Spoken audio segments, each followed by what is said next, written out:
ভারতের পররাষ্ট্রমন্ত্রী এস জয়শঙ্কর বলেছেন, বাংলাদেশের ভালো ভারতের থেকে বেশি কোনো দেশ ভাবে না।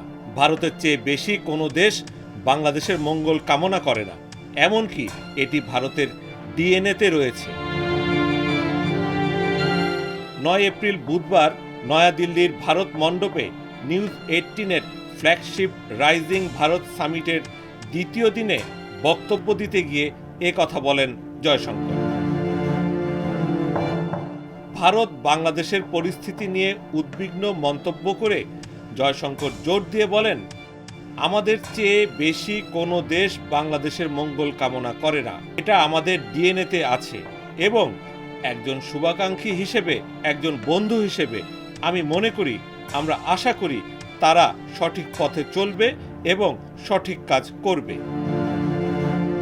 ভারতীয় সংবাদ মাধ্যম ফার্স্ট পোস্ট জানিয়েছে, এস জয়শঙ্কর তার বক্তব্যে বাংলাদেশের সাম্প্রতিক ঘটনাবলী নিয়ে উদ্বেগ প্রকাশ করেছে। তিনি বলেছেন, নয়াদিল্লি তার প্রতিবেশীর জন্য মঙ্গল কামনা করে। একই সঙ্গে বাংলাদেশে শিগগিরই নির্বাচন অনুষ্ঠিত হবে এমন আশা প্রকাশও করেছেন ভারতীয় পররাষ্ট্রমন্ত্রী। তার মতে, ভারত ও বাংলাদেশের মধ্যে কয়েক দশকের পুরনো এই সম্পর্ক জনমুখী।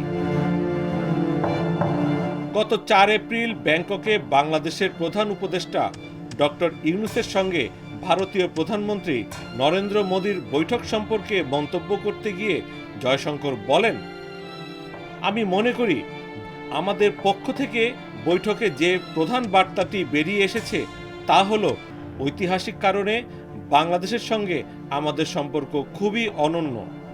এটি মূলত জনগণের সঙ্গে জনগণের সংযোগ, সম্ভবত অন্য যে কোনো সম্পর্কের চেয়ে অনেক বেশি, এবং এটি আমাদের স্বীকৃতি দেওয়া উচিত। ইউনূস মোদির বৈঠক প্রসঙ্গে জয়শঙ্কর আরও বলেন, বাংলাদেশের মানুষের কাছ থেকে যে বক্তব্য বেরিয়ে আসছে তা নিয়ে আমাদের উদ্বেগ রয়েছে। আমরা যে মৌলবাদী প্রবণতা দেখছি তা নিয়েও উদ্বিগ্ন।